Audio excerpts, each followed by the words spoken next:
You're listening to The Frankie Files, FrankieFilesPodcast.com.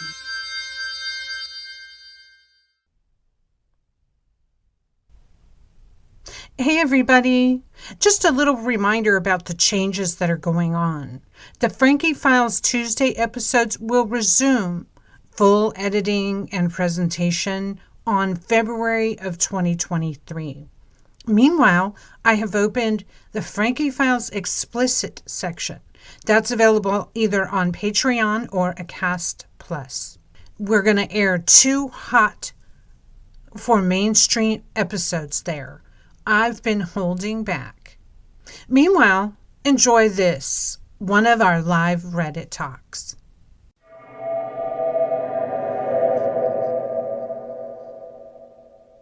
Hey everybody, welcome to Frankie Files Podcast, another one of our live Reddit talks.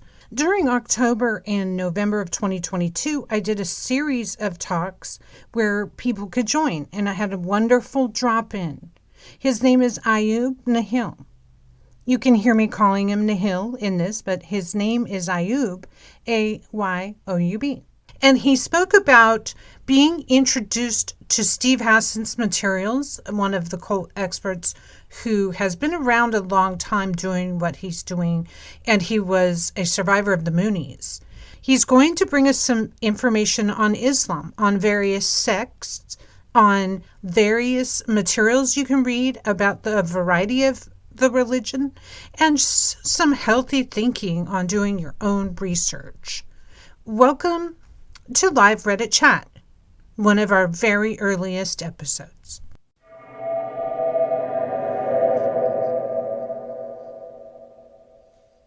I'm religious, but Stephen Hassan's work helped me get through. He helped me get out of my fundamentalist phase in the past. I still. What fundamental church, may I ask? It's not a church. Like I converted to Islam years ago. Oh, 10, 12 years ago, something like that. And mm-hmm. I'm still a practicing Muslim, but I used to go to like a Salafi Wahhabi mosque, and I'm not gonna say like, I don't know if I can compare people that go to a mosque like that to a cult, but the vibe is definitely cultish, and and I don't know if it actually fits with Stephen Hassan's model, the Bite model, if I'm not mistaken. But right. But Salafism is a fundamentalist, very literalist form of Islam, and it was actually by interacting with Stephen Hassan's work that at least from the psychological perspective, it helped me a lot to get out of that state of mind. Yeah. I mean, because comparing it with your experience, when you feel the pressure of others to conform to whatever is being taught, you're already like, red flag, because we should be able to maintain our critical thinking while in a group, right? But I can see why you were attracted to that work. And he, being recovering from the Moonies, Unification Church is extremely severe. It involves, and Dr. John Jalalish describes cults as, a sealed-in group.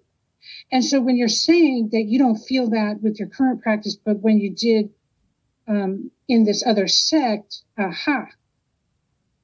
difference there is, you're contained in a cult. You're not going to say the wrong thing. It won't be allowed. That type of thing. Let me ask you, Nihil, being involved with these types of religions, one of the things I grapple with as a survivor, I love the group. The group experience, losing yourself in a group, can be very powerful. Is that one of the things that attracted you? To be honest, like when I first came into Islam, I wasn't even like super I didn't have that kind of literalistic mindset, if I can put it that way. You kind of grow into it as you become part of the group. You know what I mean? So even my views on like, even my views on sexuality and other things, like I had very like sober views on those things, and then I came into that group and it just totally. But to be fair, I don't know if it was really psychologically traumatizing. It was just that when I was having like these crises of faith, the thing that really helped me was not just Stephen Hassan's work and other cult experts, but even things within the Islamic tradition that kind of gives a nuanced picture of things, like Islamic poetry and Islamic art and philosophy. Those were things that really helped me. But nice. And now I go to a very healthy mosque with people that are more open-minded and stuff. But but I don't know if I would say that group power was the thing that attracted me, because the things that attracted me to Islam was definitely not the fundamentalism. I grew into the fundamentalism like as I became part of that mosque, so to speak. Well, Islam is a very popular religion. Goes back, thousands of years, if not to the beginning of time, as far back as we know, right? And there's so many arguments to be made for or against religion, which is not one thing I'm here to do today, but more to take a look at, like you say, when is it unhealthy? Where do we cross the line? I'm not against faith, but I've had to grapple with my own faith when God was used against me to torture me and hurt my family. And it, long story, but we were separated, and that's one thing cults do. And I would say that's different than some religion doesn't implement separation of family right away. Cults do. Yeah, and that's also one difference that I've noticed. That's why I can't say Salafism is intrinsically cultish, even though it's very fundamentalistic. But like when I used to go to this mosque, I didn't necessarily cut my family off or anything like that. Although there are sects, there are sects of Salafis that they do that, but the one that I was a part of didn't. But it was definitely like mind controlling in some sense. Like you cannot have your own thoughts, that kind of thing, You're taught what to think, and we're going to do this together. Yeah, it's like hyper collectivistic, and you have to you cannot have, and I, whatever. Like I do think that if you are going to practice a religion, obviously you're going to think in a certain way, but you should also have some level of freedom within that, right? And you bet. Yeah, and that was something that, again, a lot of the works from different cult experts helped me get out of that and practice my religion in a healthier way for myself and for others. And I'm very grateful for that. Yeah. I mean, it's interesting, we have to think, okay, what do you believe? You should be able to answer that based on your research, not what someone told you to think. That is like the first step, right, in being healthy. What do you believe? Not that pressure to say, well, I'm going to believe what I'm told to believe. Critical thinking, I was going to talk about hypnotism a bit because, and it even goes with your experience when you're talking about being sucked in bit by bit to doctrines. It doesn't start the first day. Even I was again reading Bounded Choice by Dr. Lalish. She talks about indoctrination is the initial phase, and brainwashing does not start right away. It's more once you've been brought in and you're already sold on the very basics, the unhealthy brainwashing begins. And that is where the danger, right model, etc., comes into play, because why would you need to control someone's very thinking? Because you have plans for them. You got an agenda, you know what I mean? For example, I was raised in a very severe cult, and age 8 to 22. So it was only by the time I was 18 and I got a day job and had a lot of exposure to other people, which I hadn't had a lot of, and began reading this book called Gut Reactors on a whim. I was working at a health food store, and it was like a self-help book that started talking about fear, that it's unhealthy to have fear in your solar plexus. And if you're feeling that a lot, you need to question it. And I said to myself, oh my God, I've been feeling that for years. Uh-oh, what's the problem here? Well, due to family separation and psychological pressures, initiations, rituals, et cetera, et cetera, et cetera, I had this fear because I was going away from myself and my own desires. Being separated from yourself, I think, is the last step cults really take. And then you're at war with you. And that's like, to me, the biggest, worst atrocity. I'm at war with me, my own self. So, yeah, it was those questioning that moment when I read that, questioning, well, how am I living? And is this healthy? It began to crack the solid foundation they had laid. And I think questioning is really imperative. The Socratic method, right? Questioning basic fundamental concepts, questioning the things that are presented to us, the propaganda we hear every day, is a good practice. And ideologies should stand up to questioning. That's the other thing. If it doesn't, it's probably not very sound. So I'm glad you brought up. And how did you find Steve Hassan, by the way? Did you find it online or? I think it was like I watched if I'm remembering correctly, I watched a movie about the Mooney cult. Yeah. And I watched that with a friend of mine, and this friend of mine, he's like super into like cult documentaries. And at that time, and at that time I was like watching documentaries about Jim Jones cult and stuff like that. And this friend of mine, like, I watched this movie with him, and he told me that there's this guy who used to be part of this cult, and he has written books about it, blah blah blah. And that's how I kind of that's how I know. I think, if I'm remembering correctly, that's how I know Stephen Hassan. And he's a legend. So it's funny because like when my mom was kicked out of the cult, my sister and I were still in.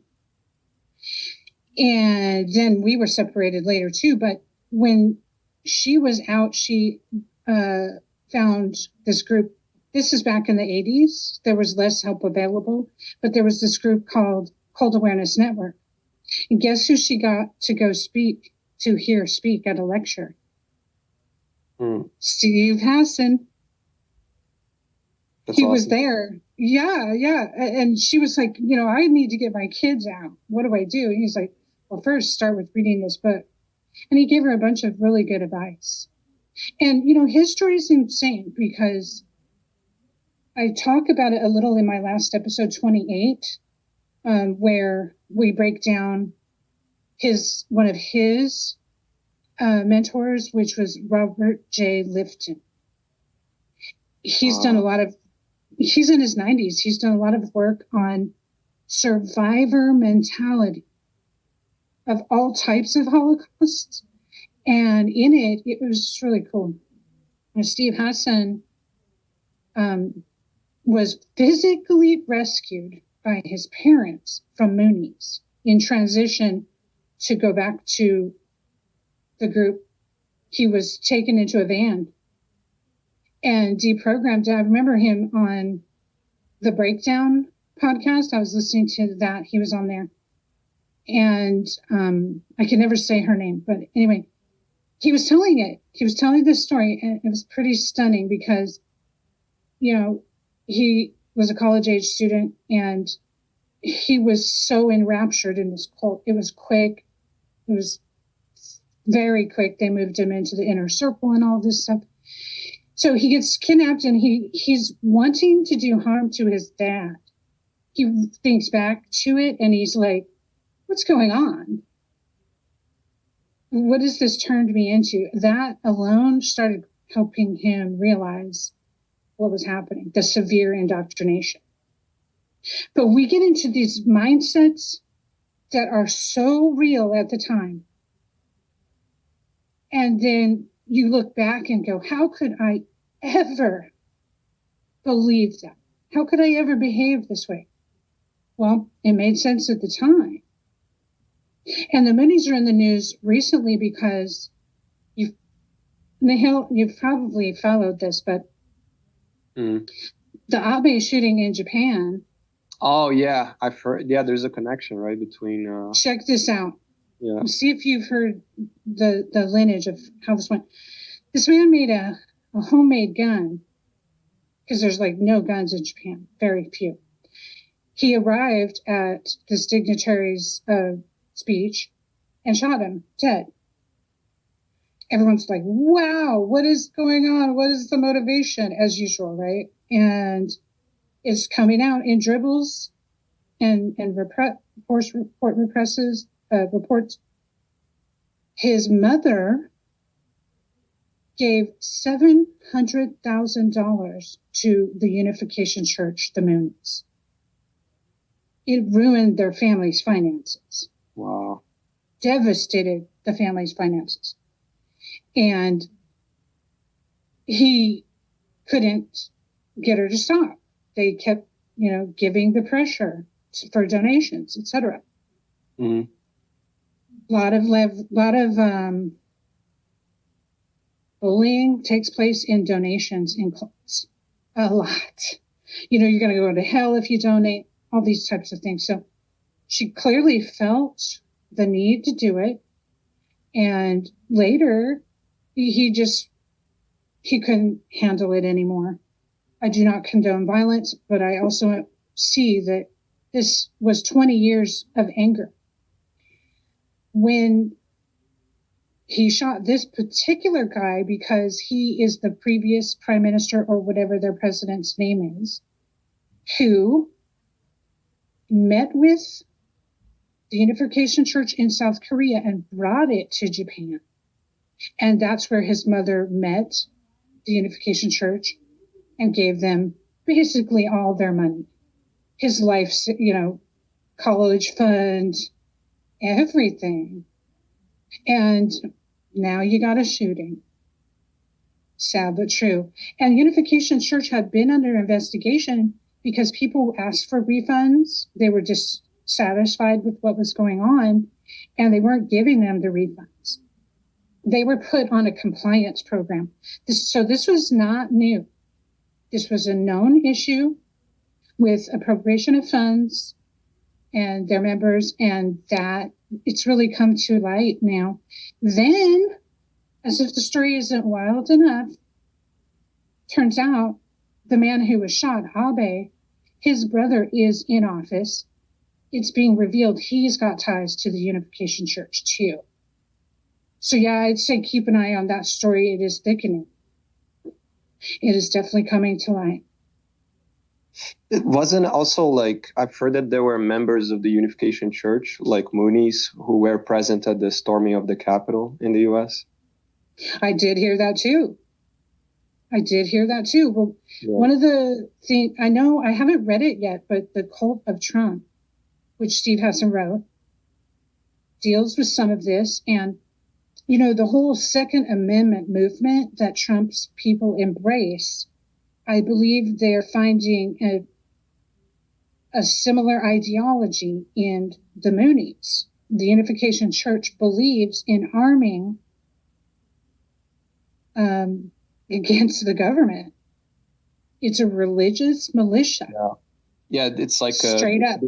It's like a theocratic movement, right? They want to replace the government and stuff. Mm-hmm. And they're getting traction with this Trump movement. So it's definitely one to watch. I can see why he's ringing the alarm on this, man. Are you familiar with? Oh, sorry. If you. No. Go ahead. Are you familiar with the Christian Reconstructionists? So, La Luz del Mundo Church. Yeah. if I'm not mistaken. Mm-hmm. There's different churches that adopt this stuff, but it's like there's also a lot of involvement with Christian Reconstructionists in these right-wing movements, but they also hold to this very theocratic view, like of how, like the government should serve Christ, and people should submit to the law of God revealed in the Bible, and so on. And it's like very popular in Reformed Presbyterian churches. Not every Reformed Presbyterian church, but I mean, I live in Europe, and and where I live, there is like what we call the Bible Belt. We have it too. Yeah, and it's like full of these Reformed Presbyterian churches, and they hold to this like real Christian theocratic view, and it's also very cultish. Like especially the Bible Belt is like full of very cultish like Christian sects and stuff. Mm-hmm. And Christianity is the original cult, I say, because, well, I don't know. Judaism is also extremely secular, exclusionary of others, just like Christianity then said, I'm going to exclude you. It's going back and forth. Yeah, that was one of the things that also led me to question my own beliefs at the time, which was this idea of like, whether it's Islam or Christianity or Judaism, there's definitely something like kind of proto-cultish to the origin of these religions. And you kind of have to like, if you want to continue to be spiritual and religious, you kind of have to like deal with that, right? You kind of have to. You do. You have to like reinterpret things, and you cannot like, perpetuate the same, problem, so to speak, right? Or things that could become problems. Let's just put it that way. So, yeah. Well, and you're simulating my thinking, because we get into ritualistic behavior because this is what this church does, and we're going to do it, and then if you don't question it, it becomes the dogma that you live by. And pretty soon, wait, why am I doing this? Why do I not mix meat and cheese? Why do I really not? Because it used to spoil. But some people keep these types of traditions going, and it shows when you see different ritualistic behavior, holdovers from 10,000 years ago. You have to question, what were they thinking? What was the origins of this? And sometimes they're not needed. Let's put it that way. What do you think about? I don't want to put anyone's beliefs down. I don't want to ever put people's beliefs down, but I do want to encourage us to question that. It's healthy, right? Yeah. What were you going to ask? Before I ask, I 100% agree with you. And matter of fact, I became more strong in my spirituality as a result of questioning, right? So people shouldn't see it as a threat or something to question. Right. That's right. Yeah. And they do. And that's where it becomes culty. It's like when you got totalism, you've got no critical thinking, and you're ripe for propaganda. Just tell me what to do and think. Uh-oh. Yeah. That was also a term that really helped me. The term you just used, totalism, that was a term that really helped me like see things clearly in terms of like religious worldviews and stuff like that, right? Like, and how it influences us. Yeah.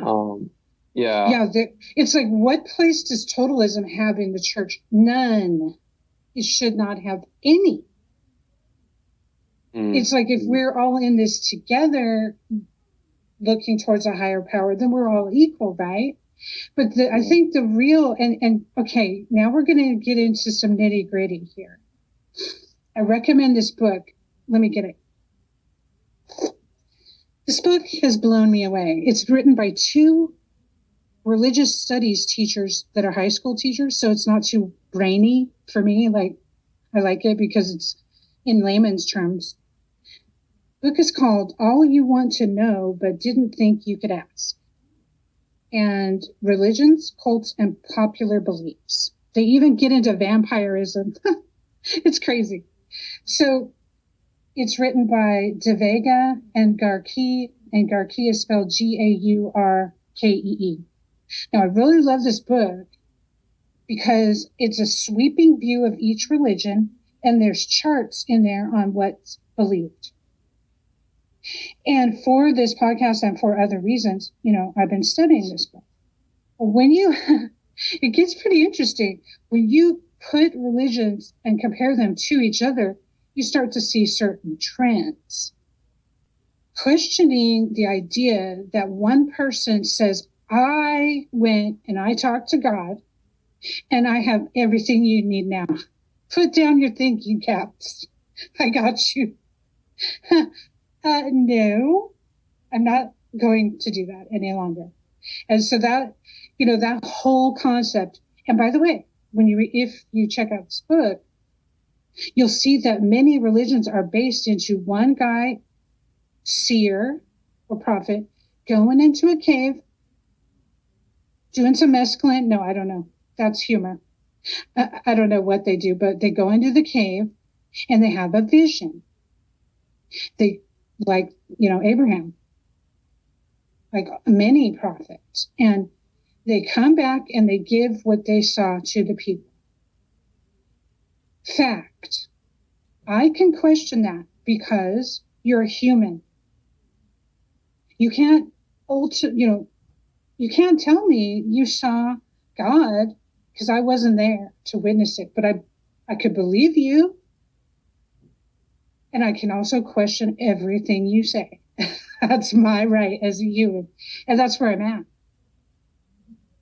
Just the healthy sense of questioning. I wouldn't go as far as to say I don't believe in God, even though I teeter on wondering how convenient it is to use God to clobber people so often. But I do believe in a higher power, in good. I believe in good, the power of good. I believe that there's an army of good out here trying to help people just even through these topics. Hey, anyone else want to chime in? Nihil and I are on a heated conversation. He brought up Muslim and Islam, and I was from New Age religion. Anyone else? Raise your hand and I'll put you on the speaker stand. But I think it's interesting that you've been through the same types of thinking that I have, and I had New Age religion. Mm-hmm. Still led me to question, Yeah. So if they were teaching us that there's a spaceship above, and we're part,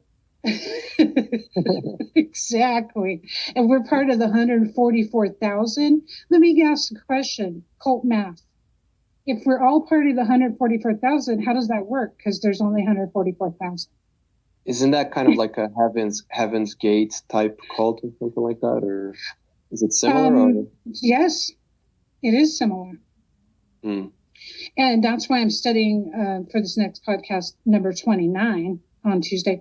It's going to be about New Age religion and the sweeping ideas it collected into a potpourri of New Age. And it really shocked me because the roots of New Age religion are actually from Aldous Huxley and a woman named Marilyn Ferguson. I never knew that. I thought it was just Deepak Chopra or Indian gurus. I'm very familiar with Aldous Huxley. I have 2 of his books. Yeah. Do you now? Okay, tell me. Which ones have you read? I have finished The Perennial Philosophy by Aldous Huxley. Okay. And I have his Brave New World. I know the theme of the story, yeah. But like The Perennial Philosophy, I think it's actually a pretty good book, to be honest, and it has influenced my own spiritual developments. Well, now you'll know that he's one of the people that ushered in the New Age religion. Oh, for sure. Yeah, I don't deny that. There's definitely like a toxic. I didn't even realize. Okay. Yeah. And he was a satirist for much of his 50 books. Can you believe he wrote 50 books, this guy? Wow. Yeah, I had to research him a little because I was like, wait, I need more. And he was early American, actually British, excuse me. He died in, let me think, I have this number, 37, I believe. Mm-hmm. So his works have endured, and it's pretty interesting to see whether you believe it, agree or not. Just seeing his thinking, reviewing society, being a critic of society. And so basically, the position I find myself in is to be critical of society based on the totalism of living and existing around indoctrinated people, and seeing people act like minions, like just totally lose their sense of self. And there is some power in that group. I had a question precisely about that, and I don't want to forget the question. And maybe you can finish your thought after the question, because I think it relates to what you're saying. But do you because there's people who have this theory that like every culture is grounded in an ancient cult of some sort, like and even they say like even semantically, right? Like the word culture stems from the word cult, right? So yeah. Do you agree with this view, or like do you have a different? Well, I'm at this point in my life where I'm realizing everything is religious. So I would have to say I do believe in it, because it's just through recent questioning, research, and being critical that I've realized, like, oh God, even say, oh God, or bless you, or oh geez, well that's Jesus. Yeah. All these, okay, how about this one, Nehal? Superstitions. Superstitions, now I know, are religious. Yeah. Here's another one. Astrology is religious. What?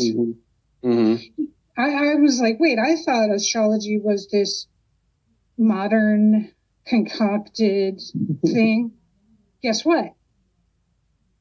In Jesus' time, they were looking at the stars to predict the future. They were saying the end of the world's coming because such and such stars are aligning. So yeah, it's through time. Yeah. Yeah. So, like, are you familiar with what's the name? The Moorish Science Temple and Noble Drew Ali and his cult? I'm not. Oh, that's. Can I tell you a little bit about it? Because it's fascinating. Yeah, it's fascinating. Like it's Tell. Yeah, the Nation of Islam, right? Like Louis Farrakhan. Definitely. Yeah, Elijah Muhammad. Yeah, like NOI. Yeah, like they're actually based on a earlier cult, and Noble Drew Ali is the name of this guy. I think he's schizophrenic. I can't say for sure. I'm not an expert, but from what I have read, it seems like it. And there's actually a Muslim scholar that has written about this. I have the book right here. It's called The 5 Percenters, Islam, Hip Hop, and the Gods of New York by Michael Muhammad Knight. Okay. And it talks about this group, the 5 Percenters in the U.S. But in this book, he also talks about Noble Drew Ali. And what's fascinating about him is that he mixed a bunch of like religions together, much like a lot of New Age cults, but even like before the development of New Age. And he was actually like a smart guy. Like he studied like the Hebrew languages, the Arabic languages, like, and he mixed a lot of different kinds of like religions together, like Islam, Christianity, Judaism, Zoroastrianism. He mixed like, oh my gosh, Zoroastrianism, you never hear about that one. Yeah, he mixed like elements of UFO stuff, like aliens and conspiracy theory, and I was having a discussion about him with my mom, and my mom said look something. Look at you being that critical thinker everywhere. Nice. Cheers to that.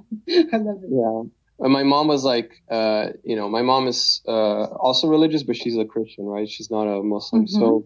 But we have discussions like, and she respects my religion. I respect hers, and nice. And she knows a little bit about Noble Drew Ali because I told her about it, and she said that, like, I think it's crazy that he mixed all these religions. And then I told her, like, well, the Bible does the same thing, right? Like, it's a mixture of, like, Judaism, Zoroastrianism, primitive Christianity. Right? What did she say to that? Yeah, she first, like, thought, like, she stopped to think a little bit, and she was like, well, yeah, but we believe that the Bible was inspired by the Holy Spirit. And I said, yeah, Noble Drew Ali believed the same thing. Like, he believed that he was inspired to, like, mix all of these things together, right? So see, because when you say Christianity is derived from Judaism, 90% of the people in the world do not know that fact, dude. You're saying it and they're going, But if you read any religious studies books, you will see that Judaism was there first. Yeah. And Christianity came. Mm-hmm. Yeah, just like, and in addition to that, like, the So Bible interesting. the Bible is even, like, the mixture of religions in the canon of the Bible, it goes even deeper than just Judaism. I mean, like, even Yahwehism, like, there was there's like a proto-Judaic sect even before, like, Moses. Yeah. So, wow, like, you've really done your homework. I love this. Geeking out. Yeah. So, and you're right. Mm-hmm. You're right about this. And a lot of people won't even examine the roots of their religion because it's enough. I like it. I believe it. That's it. Yeah. Like, no questioning. Okay, lazy one. You're the reason we have plastic bags, people.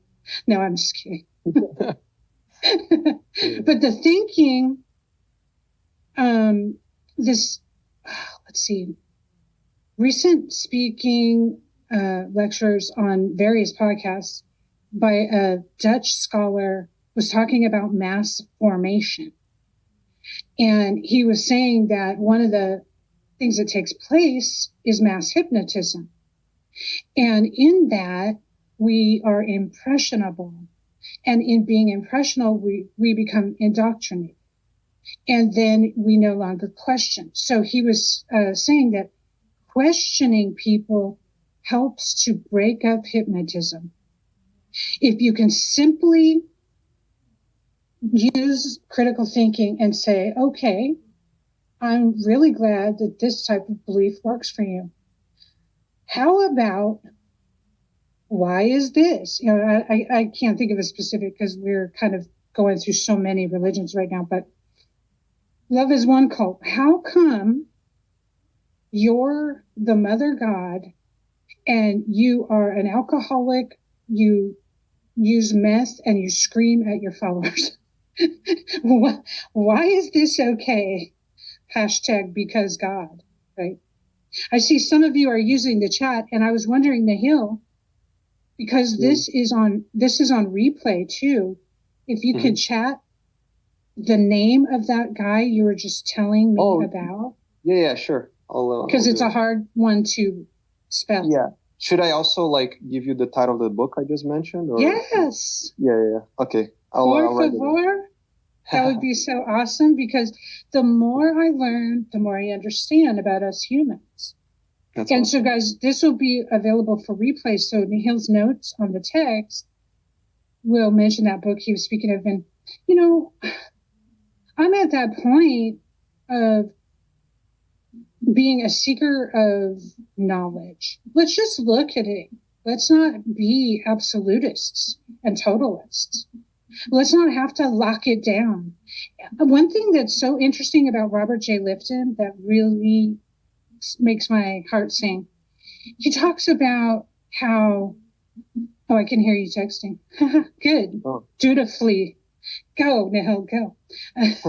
He talks about, not at all. He talks about how we, as humans, we have a weakness. We do not know where we go when we die.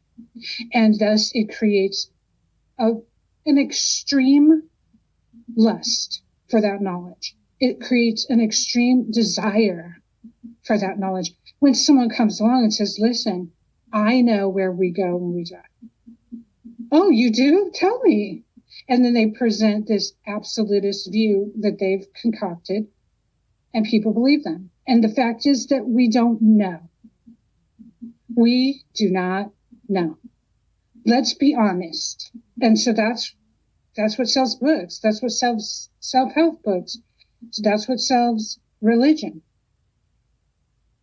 Can we all just realize, though, that some things are unknown, and let's be at peace with that? If you're feeling down and no one's there to actually talk to, there is someone to talk to. Call the Suicide Prevention Hotline anytime. This will pass. Please know that many of us have survived these thoughts. Call the National Suicide Prevention Lifeline at 800-273-8255 anytime, day or night. There's a friendly person there that can remind you to value the life you have, and that this too shall pass. Again, the National Suicide Prevention Lifeline is 800-273-8255, 800-273-8255, or search online, National Suicide Prevention Lifeline. You're listening to The Frankie Files, FrankieFilesPodcast.com.